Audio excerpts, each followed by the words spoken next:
ये है दिल्ली दर्पण।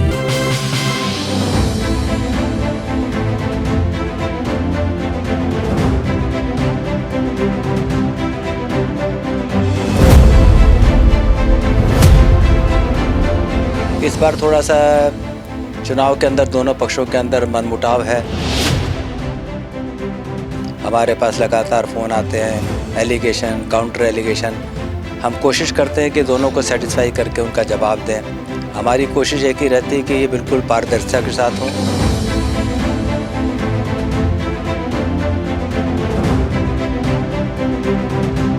दोनों पक्षों में वैचारिक मतभेद तो रहेगा, उसमें एज इलेक्शन ऑफिसर हम कुछ नहीं कर सकते।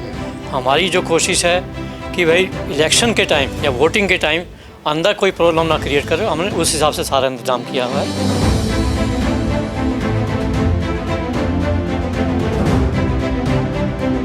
ये बिल्कुल कंफर्म है, 3.5 मिनट भी उस व्यक्ति के साथ लग पाएंगे जो थोड़ा चलने में महसूस स्लो चलेंगे या कुछ इस तरह का, भाई बीच में कुछ जानकार मिल गया या वोट डालने आए हैं तो उससे हेलो हाय हो रही है, उस दरमियान 3.5 लग सकते हैं, वरना तो बहुत जल्दी का प्रोसेस है। और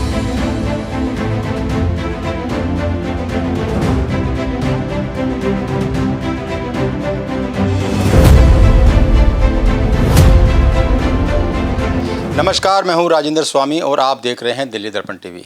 लगातार हमारी सीरीज जारी है जो अग्रवाल वेलफेयर सोसाइटी अशोक विहार है, उसके चुनाव को लेकर के हम हर पहलू, हर कैंडिडेट और हर पैनल से बात कर रहे हैं।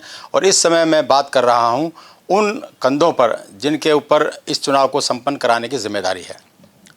मेरे साथ इस समय डॉक्टर एस सी गुप्ता हैं। अग्रवाल समाज सोसाइटी के पिछले साल जितने भी इलेक्शन मैंने देखे हैं, पिछले अगर मैं 8-10 साल की भी बात करूं तो शायद ज़्यादा भी होगा, हर चुनाव doctor S C Gupta ji की देखरेख में होता है। समाज के लोग एक तरह से टीएन स्टेशन की तरह इनको देखते हैं, कहते हैं कि इतनी सख्ती से, स्पष्टता से, सच्चाई से और ईमानदारी से चुनाव कराते हैं कि दोनों पैनल, उनको कोई नाम नहीं सोचता। हर बार जब एजीएम आती है तो इलेक्शन कमीशन का जब नाम आता है तो डॉक्टर एस सी गुप्ता का नाम आता है, और इसके साथ साथ 2 और इनके सहयोगी हैं चुनाव, इंदर अग्रवाल है और हमारे साथ रतनलाल गुप्ता जी भी हैं। तो इस बार भी चुनाव कराने की जिम्मेदारी इन्हीं के कंधे पर। लेकिन इस बार का चुनाव बहुत ज़्यादा कौतूहल वाला है, कह नहीं सकते कि ऊँट किस करवट बदलेगा। और ऐसे में दोनों पक्षों को ये उम्मीद रहती होगी कि चुनाव ईमानदारी से हो, कोई पक्षपात न हो। तो इन सब पर बात करने के लिए डॉक्टर साहब, पहले तो हम ये थोड़ा सा जनरल हमें ये बता दीजिए, इतने सालों से मैं देख रहा हूँ आपको, दूसरा कोई नाम आता ही नहीं है। जब भी चाहे किसी आपके नाम को लेकर कोई विवाद नहीं होता, पता नहीं अगर इस आम सहमति से, जिस तरह से आपके नाम पर आम सहमति हो जाती है चुनाव कराने को लेके, अगर चुनाव सोसाइटी में ना हो तो देखिए हो ही गए तो चलिए उनके लिए क्या इंतजाम है? देखिए, चुनाव होना कोई गलत बात नहीं है, लेकिन चुनाव जो होना चाहिए सौहार्दपूर्ण वातावरण के अंदर होना चाहिए। और मैं ये आपको बताना चाहता हूँ कि मैं तो कराते ही कराता हूँ। मेरे साथ जो दोनों ये भाई लगे हुए हैं ना, इंदर अग्रवाल, रतनलाल जी, इनका भी तीसरा ये चुनाव है। ये पिछले दोनों चुनावों के अंदर मेरे साथ रहे हैं और इनका भी अभूतपूर्व कंट्रीब्यूशन इसके अंदर है। कुछ मैं काम करता हूँ, उनको सारा ये दोनों देखते हैं। प्रूफ रीडिंग रतनलाल जी करते हैं, कहाँ बैनर लगाने, क्या छपाना, कैसे करना है, वो सारी व्यवस्था इंदर जी देखते हैं। लेटर्स को हम सब देखते हैं। इस बार थोड़ा सा चुनाव के अंदर दोनों पक्षों के अंदर मनमुटाव है। हमारे पास लगातार फ़ोन आते हैं, एलिगेशन, काउंटर एलिगेशन। हम कोशिश करते हैं कि दोनों को सेटिस्फाई करके उनका जवाब दें। हमारी कोशिश एक ही रहती है कि ये बिल्कुल पारदर्शिता के साथ हो, इसके अंदर बिल्कुल निष्पक्ष हों और किसी प्रकार का जो है वो बैलेट पेपर जो है वो डुप्लीकेट इशू होके नहीं जाए। इसलिए हम लोग क्या करते हैं कि जो बैलेट पेपर आते हैं उस पे हम लोग 3-3 लोगों के बैक पे दस्तखत करते हैं कि वो दस्तखत कोई नहीं कर सकता, तो बैलेट पेपर कोई तो हर बार होता है। मैं एक चुनाव और कर रहा हूँ, अभी राजेंद्र गुप्ता हैं, राजेंद्र गर्ग हैं, उन्होंने एक लेटर आपको दिया है, कुछ सदस्यों को लेकर के आपत्ति जताई है कि वो मेंबरशिप है भी कि नहीं भी है, और कुछ ऐसे मेंबर बनाए गए जिनके पैसे जमा नहीं हुए, क्या उनको वोट डालने का अधिकार होगा कि नहीं होगा? इस सारे केस को आप किस तरह से हैंडल कर रहे हैं? देखिए राजेंद्र जी, हमारे पास उनका लेटर आया था, हम तीनों ने बैठ के उसके ऊपर काफ़ी देर तक हमने बैठ के समीक्षा करी कि हमें इसका क्या जवाब देना चाहिए।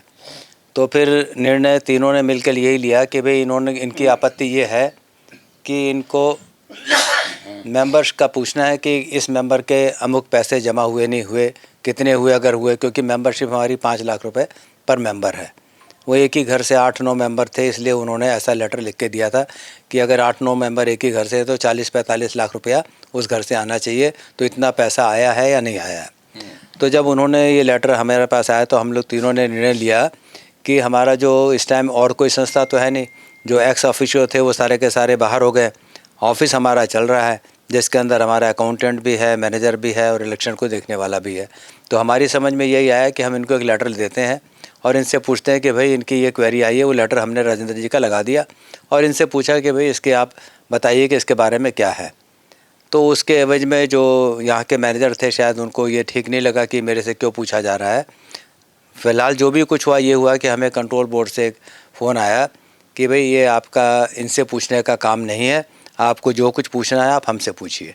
तो हमने फिर वो उनसे पूछा कि भाई आप जवाब दे दो, आप जो जवाब दोगे हम वो राजेंद्र गर्ग जी को फॉरवर्ड कर देंगे। तो उन्होंने जो भी जवाब दिया, मैं नहीं चाहता कि वो जवाब मैं आपके साथ डिस्कस करूं। वो जवाब हमने, मेरा सवाल ये है कि जब चुनाव आप चुनाव करवा रहे हैं तो सारा कंट्रोल तो चुनाव आयुक्त के अधीन आ जाता है। वो स्टाफ हो चाहे प्रशासन हो चाहे अकाउंट्स हो, सब चीज़ें हैं। आपको जवाब देने के लिए वो तो बाध्य हैं।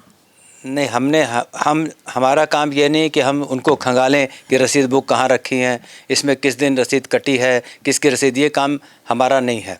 ये काम ऑफिस का है। पहले जब ऑफिस के अंदर ऑफिस बेरर थे तो वो देखते थे, स्टाफ वही है। अब क्योंकि ऑफिस बेरर हट गए हैं तो कंट्रोल बोर्ड जो है वो ऑफिस को देख रहा है। उनका काम है संस्था को चलाना इन एब्सेंस ऑफ पास्ट जो मेंबर उनके चले गए हैं, और इसके अलावा उनका काम इलेक्शन से कुछ नहीं है। तो इसलिए हमने वो क्वेरी उनको रेफ़र कर दी और उन्होंने जो जवाब दे दिया, अब वो राजेंद्र जी को उससे सेटिस्फाइड है या नहीं है वो उनकी मर्जी है। अब उसके बाद हम चलिए, अब जो माहौल है मैं तो देख रहा हूँ, अभी रोज़ कवर कर भी रहा हूँ, समाज के बड़े बड़े दिग्गज है वो एक तरफ जाके खड़े हो गए। हालांकि आपको उन सब से कोई लेना देना नहीं है, लेकिन कोई डर है कि इस बार तो कुछ ज़्यादा चुनौती वाला है, क्योंकि इतना ज़्यादा खुल्लम खुल्ला जो ट्रस्टी, सम्मानित ट्रस्टी कभी न्यूट्रल रहा करते थे, अब खुल्लम खुल्ला एक पक्ष में आ रहे हैं, उधर से आरोप लग रहे हैं। तो कुछ गड़बड़ होने की संभावना है, कुछ नाराज़गी, मनमुटाव या उपद्रव भी हो सकता है क्या? इसके बारे में हम कुछ नहीं कर सकते। हमने अपनी जो व्यवस्था है वो, आपकी क्या तैयारियां अगर हो जाए तो? ऐसा हो जाए तो हमने इसके लिए अपने जो पहले 2-3 गार्ड मंगाते थे, 6 गार्ड मंगाए हैं। पुलिस वालों को इन्फॉर्म कर दिया है, इंदर जी ने ट्रैफिक वालों को भी इन्फॉर्म कर दिया है। तो ट्रैफिक पुलिस भी इन्वॉल्व है, थाने की पुलिस भी इन्वॉल्व है, हमारे अपने पर्सनल गार्ड्स भी इन्वॉल्व है। और बाकी हम लोगों से ये बार बार अपील कर रहे हैं कि भाई पीसफुली इलेक्शन कराओ, हम कोई बोगस पोलिंग नहीं होने देंगे। आप एक माहौल ऐसा तैयार करो जैसा पीछे भी तैयार करते आए हैं। तो ये काम हमारा है, आपस में उनका क्या चल रहा है इससे इलेक्शन ऑफिस को कुछ नहीं लेना देना है। ये है वो सावधानी, शक्ति, समझदारी जिसकी वजह से हर बार जो चुनाव कराने की जिम्मेदारी होती है वो इन 3 लोगों के कंधे पे होती है। और इस बार भी साफ साफ संकेत दे दिया है कि न तो कोई असुविधा जो ट्रस्टी हैं वोट डालने वाले उनको होगी, न कोई शिकायत जो आने वाले जो कैंडिडेट हैं उनको होगी। तो कुल मिलाकर के बहुत अच्छा जो इंतज़ाम होता है, हर साल होता है, इस बार भी उससे कहीं ज़्यादा अच्छा इंतज़ाम होगा बनिस्बत इसके कि इस बार कुछ चुनाव में गहमी और गर्मा गर्मी होने की भी उम्मीद ज़्यादा है। लेकिन विश्वास जता रहे हैं कि किसी भी तरह की कोई पक्षपात की शिकायत कहीं तरफ से नहीं होगी और ना ही कोई असुविधा जो ट्रस्टी हैं आने वाले उन सब लोगों को होगी। तो ट्रस्टियों से अनुरोध है कि ज़्यादा से ज़्यादा संख्या में आइए, वोट डालिए। चुनाव आयोग की तरफ से, कमीशन की तरफ से यही निवेदन किया जा रहा है कि ये केवल वोट डालने का मौका नहीं होता है, समाज को एकजुट और एक साथ मिलने मिलाने का मौका भी देता है, अपना मत देने का भी मौका देता है और मौका इस बात का भी देता है कि जो आपकी सोसाइटी के तीनों अंग हैं, अग्रवाल वेलफेयर सोसाइटी के महाराजा अग्रसेन भवन, महाराजा अग्रसेन पब्लिक स्कूल और महाराजा अग्रसेन हॉस्पिटल, ये तीनों कैसे चलें, कितने अच्छे चलें, कितने बेहतर चलें, इन सब की जिम्मेदारी उस कार्यकारिणी पर होती है जिसको आप चुनने जा रहे हैं। तो बिल्कुल आइए, चुनाव कीजिए, मतदान दीजिए। हर बार की तरह जिस तरह से बम्पर वोट आप डालते हैं, इस बार भी ऐसा ही डालिए। ये जो डॉक्टर साहब की टीम है ये सबको अनुरोध कर रही है। कैमरामैन आलोक भटनागर के साथ राजेंद्र स्वामी, दिल्ली दर्पण टीवी। लेटेस्ट खबरों के लिए सब्सक्राइब करें हमारा YouTube चैनल या फिर लॉग ऑन करें www.delhidarpantv.com। खबरों की कवरेज और विज्ञापनों के लिए संपर्क करें।